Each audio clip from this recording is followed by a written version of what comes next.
ទាយមើលបងប្អូនកន្លែងនេះនៅខេត្តណាជាខេត្តដែលយើងអាចជិះទូកទៅមើលត្រីផ្សោតខ្ជូតហែលលេងនៅក្នុងទន្លេខេត្តនេះទឹកថ្លាអញ្ចឹងអាចមើលឃើញត្រីផ្សោតបានច្បាស់ល្អហើយក្រៅពីហ្នឹងក៏មានកោះខ្សាច់ដែលអាចឲ្យយើងលេងទឹកបែបធម្មជាតិឬក៏យើងអាចទៅសម្រាកញ៉ាំអីនៅកញ្ចុះនៅលើទឹកហើយខេត្តនេះរបស់ញ៉ាំវិញគឺល្បីថាមានកលានឆ្ងាញ់សាច់ទន់ស្វិតពិសេសមួយទៀតខេត្តនេះល្បីថាមានក្រូចខ្លុងផ្អែមឆ្ងាញ់បានតែញ៉ាំផ្ទាល់មានអីផ្អែមរបស់គេមែនមើលដល់នេះបងប្អូនណាទីត្រូវអញ្ចឹងវីដេអូថ្ងៃនេះខ្ញុំនឹងនាំបងប្អូនទៅដើរលេងនៅខេត្តក្រចេះកាលពីខែមុនមានបងប្អូនអ្នកខេត្តក្រចេះគាត់ឆាតមកថាឲ្យមកលេងខេត្តគាត់ផងជួយផ្សព្វផ្សាយខេត្តគាត់ផងអញ្ចឹងវីដេអូនេះគឺថាដាក់មកទ្រីបតាមសំណុំជាពិសេសបងប្អូនដែលអត់ទាន់ធ្លាប់ទៅលេងខេត្តក្រចេះចង់ដឹងនៅនឹងមានអីលេងខ្លះតោះទៅមើលទាំងអស់គ្នាខេត្តនេះជាខេត្តនៅជាប់ទន្លេអញ្ចឹងទាំងទេសភាពក្នុងក្រុងនិងតាមកន្លែងដើរលេងមួយគឺជាប់ទឹករហូតមើលទៅតិចតិចណាតែឥឡូវហ្នឹងផ្លូវនៅក្នុងក្រុងមានកន្លែងខ្លះគេកំពុងធ្វើបងប្អូនហើយឥឡូវនេះខ្ញុំកំពុងតែជិះចេញទៅកន្លែងមើលផ្សោតហើយនៅតាមផ្លូវហ្នឹងគឺយើងនឹងជិះកាត់កន្លែងដែលគេលក់កលានច្រើនម្ដុំហ្នឹងគឺគេហៅថាម្ដុំថ្មក្រែងមកដល់កាចេះហើយអត់ញ៉ាំកលានមិនកើតឥឡូវខ្ញុំចូលមកទិញនៅតូបបងស្រីនិយាយទៅគេមានច្រើនប្រភេទណាមានដាក់ខ្នោមានដាក់ខ្ទិះដូងហើយនឹងអាបែបធម្មតាប៉ុន្តែអាខ្នោអស់បាត់នៅនេះកលានគេថ្លឹងគីឡូអាខ្ទិះដូង1គីឡូ10000អត់ចាំយូរទេបកញ៉ាំនៅនឹងហ្មងសាច់របស់គេគឺវាស្វិតហើយវាទន់ណាវាមិនមែនបែបអ៊ីទេហើយអាតាមគៀនខាងក្រៅក៏អត់រឹងដែរវាទន់ទៅទាំងអស់ហ្មងហើយសាច់របស់តំណើរបស់គេវាស្វិតហើយវារបៀបបែបកមួតហើយណែមគាត់ក៏ឆ្ងាញ់ដែរបងប្អូនអញ្ចឹងខ្ញុំទិញកលានហើយនឹងណែមនេះអស់15000ឃើញគាត់មាន QR Uri Bank ដែរអញ្ចឹងខ្ញុំ scan នឹងគាត់តាម Uri Bank ហ្នឹងហ្មងទៅដោយសារតែឥឡូវហ្នឹងគេកំពុងមាន promotion អញ្ចឹងជួយ scan គាត់ឲ្យច្រើនបន្តពីកន្លែងលក់កលានហ្នឹងបន្តិចទៅយើងនឹងមកដល់សហគមន៍កម្ពីដែលជារមណីយដ្ឋានលងសោតអញ្ចឹងយើងចតឡានហើយយើងចូលមកទិញសបត់សិនជនជាតិខ្មែរម្នាក់25000ឃើញបងស្រីគាត់មាន Uri KXQR ដែរអញ្ចឹងខ្ញុំ scan នឹងគាត់តាមធនាគារ Uri ហើយឮថាឥឡូវហ្នឹងធនាគារ Uri មានកម្មវិធី promotion ពិសេសសម្រាប់ពាណិជ្ជករ Uri KXQR ដែល promotion ទី1ហ្នឹងគឺឱកាសឈ្នះរង្វាន់ទឹកប្រាក់រហូតដល់88000រៀលចំនួន88រង្វាន់ក្នុងមួយខែសម្រាប់បងប្អូនពាណិជ្ជករ Uri KXQR ទូទៅទាំងចាស់ទាំងថ្មីហើយនឹង promotion ទី2គឺឱកាសឈ្នះរង្វាន់ទឹកប្រាក់រហូតដល់50000រៀលចំនួន50រង្វាន់ក្នុងមួយខែសម្រាប់បងប្អូនពាណិជ្ជករ Uri KXQR ថ្មីដែលទើបតែចុះឈ្មោះក្នុងអំឡុងពេល promotion អញ្ចឹងបងប្អូនអ្នកលក់ចាំការដាក់ KXQR Uri មួយឥឡូវខ្ញុំទិញសបត់បានហើយឥឡូវដល់ពេលចុះទៅទូកហើយថ្ងៃខ្ញុំមកនេះគឺឃើញមានបរទេសច្រើនប៉ុន្តែអត់សូវឃើញមានខ្មែរអញ្ចឹងមិនន័យថាត្រីផ្សោតគឺកម្រប្រទេសខ្លះគឺអត់មានទេអញ្ចឹងបានបរទេសគេជិះកប៉ាល់ហោះមកមើលដល់ស្រុកខ្មែររដូវកាលនេះការដើរលេងតំបន់ទន្លេគឺស្អាតទឹកថ្លាហើយគឺទឹកអត់សូវឡើងខ្លាំងទេលើកទី1មកមើលត្រីផ្សោតតបភ្នែកហើយបងប្រុសគាត់ថាថ្ងៃខ្ញុំមកហ្នឹងគឺគេសង្ស័យថាមានផ្សោតកើតកូនថ្មីទៀតហើយមកចំថ្ងៃផ្សោតកើតកូននេ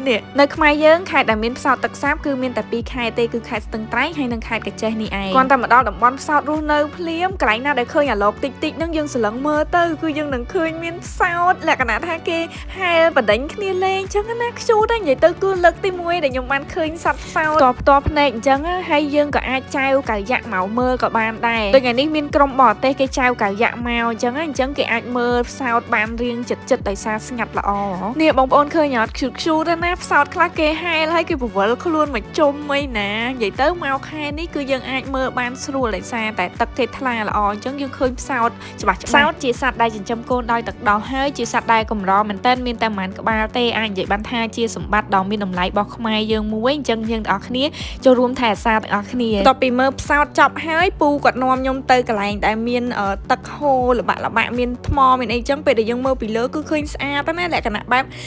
ទឹកហូរមកចឹងទៅមានថ្មមានអីហើយមានកោះខ្សាច់ដែរដែលយើងអាចមកលេងទឹកនៅកន្លែងហ្នឹងបានពេលល្ងាចឡើងទេសភាពស្អាតមែនតើបងប្អូនហើយបន្ទាប់ពីយើងមើលផ្សោតចប់ហើយយើងជិះទៅត្រង់តែបន្តិចទៅយើងនឹងដល់កន្លែងរមណីយដ្ឋានកម្ពីគេដែលគេមានកញ្ចុះមានអីនៅលើទឹកចឹងណាយើងអាចមកអង្គុយញ៉ាំអីសម្រាប់នៅលើកញ្ចុះបានតាមកញ្ចុះក៏គេមានចែកឲ្យយើងចុះទៅលេងទឹកហើយទឹកហ្នឹងអត់ជ្រៅទេឃើញតែអញ្ចឹងណាឃើញបងប្រុសគាត់ចុះត្រឹមចកេះទេឥឡូវខ្ញុំកំងមហូបបងស្រីនិយាយទៅមហូបប្រចាំតំបន់គឺប្រភេទបែបត្រីហើយនៅអានេះគេហៅចាក់ក្រែងចាក់ច្រែងមិនទេអាហ្នឹងយកឈើចាក់អត់ចេញណាអាហ្នឹងតើតែយើងយកមាត់បឺតវាអញ្ចឹងហើយនេះត្រីចំហុយ7ទុំមកស្រុកបែបទលេអញ្ចឹងញ៉ាំបែបត្រីគឺត្រូវហ្មងហើយអានេះគឺត្រីរៀលគេអាំងអូននេះដើរលក់និយាយពីថាឆ្ងាញ់មែនតើប្រៃផ្អែមមកឡងស្រួយញ៉ាំរួចខ្ញុំប្រញាប់គិតលុយឲ្យសារត្រូវបន្តទៅមកកន្លែងទៀតអញ្ចឹងខ្ញុំ scan ឲ្យគាត់តាម KXQR របស់ធនាគារ Uri ដែរបងប្អូនអាជីវករអាចធ្វើ KXQR របស់ធនាគារ Uri ដូចគាត់ដែរទៅដោយសារតែគេកំពុងមាន promotion បានឈ្នះរង្វាន់ ច្រើនណាហើយ promotion ហ្នឹងគឺចាប់ពីថ្ងៃនេះរហូតដល់ថ្ងៃទី30ខែមេសាឆ្នាំ2025ហើយគេរាប់បញ្ចូលការ scan ចូលពីគ្រប់ធនាគារហ្មងហើយការផ្ដល់ប្រាក់រង្វាន់នឹងធ្វើឡើងជារៀងរាល់ខែហើយការចាប់រង្វាន់ខែទី1នឹងធ្វើឡើងនៅក្នុងអំឡុងខែមិនិនាឆ្នាំ2025នេះឯង promotion ល្អៗអញ្ចឹងកុំឲ្យខកខានណាអញ្ចឹងរួសរាន់ទាំងអស់គ្នាបងប្អូនអាជីវករហើយសម្រាប់ព័ត៌មានលម្អិតអំពីលក្ខខណ្ឌផ្សេងៗឬក៏ដើម្បីក្លាយជាពាណិជ្ជកររបស់ធនាគារអ៊ូរីបងប្អូនទាំងអស់គ្នាអាចតាក់ទងទៅលេខទូរស័ព្ទ093 888 107ឬក៏លេខទូរស័ព្ទ087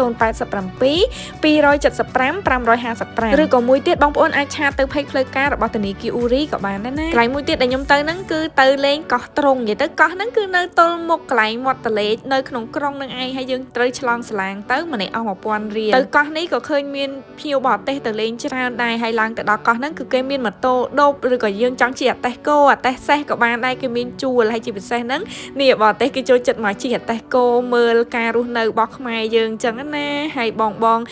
នៅហ្នឹងគឺគាត់ក៏មានជាលក្ខណៈបែបផ្ទះស្នាក់ជាលក្ខណៈបែប home stay នៅហ្នឹងដែរមានភោជនីយដ្ឋានមានអីនិយាយទៅអ្នកខ្លះគេមកជិះកង់ជិះអីលេងជុំវិញកោះអញ្ចឹងណាប៉ុន្តែខ្ញុំថ្ងៃនេះគឺមកគឺប៉ងចង់មកញ៉ាំជាមួយនឹងក្រូចថ្លុងដែលគេល្បីថាផ្អែមឆ្ងាញ់តែខែនេះក្រូចថ្លុងអត់តន់ទុំទេអញ្ចឹងអត់សូវសម្បូរហ្មងតែអាទុំមកប៉ុន្តែអូយឆ្ងាញ់មែនរបៀបថាវាអត់ជូរហើយអត់ចត់អត់ល្វីងទេរបៀបបែបឡើងផ្អែមប៉ុន្តែមិនបែបផ្អែមសាបណាគឺផ្អែមមានជាតិទេបងប្អូនទៅលេងកាចេះកុំភ្លេចឆ្លងសាឡាងទៅលេងកោះត្រង់ជិះតែប្រហែលនាទីទេមកដល់ហើយមកលេងចកាក្រូចថ្លុងនេះនិយាយពីថាសុវ័យញ៉ាំមែនតើឡើងទៅដល់លើកោះហ្នឹងផ្ទះណាក៏មានដាំក្រូចថ្លុងដែរហើយពេលដែលជិះសាឡាងត្រឡប់មកវិញហ្នឹងអ្នកដែលបានទៅដល់កោះហ្នឹងហើយដឹងតែបានក្រូចថ្លុងមកវិញហ្មងអ្នកខ្លះទិញមកទាំងបេអូខេអញ្ចឹងវីដេអូដើរលេងខេត្តកាចេះថ្ងៃនេះមានតែប៉ុណ្្នឹងទេបងប្អូនណាអត់ទាន់ធ្លាប់ទៅខេត្តកាចេះអាចទៅលេងបានជាខេត្តដែលមានទឹកលេងហើយសម្បូររបស់ញ៉ាំឆ្ងាញ់ទៀតអូខេអញ្ចឹងវីដេអូនេះមានតែប៉ុណ្្នឹងទេបាយបាយជួបគ្នាវីដេអូក្រោយទៀត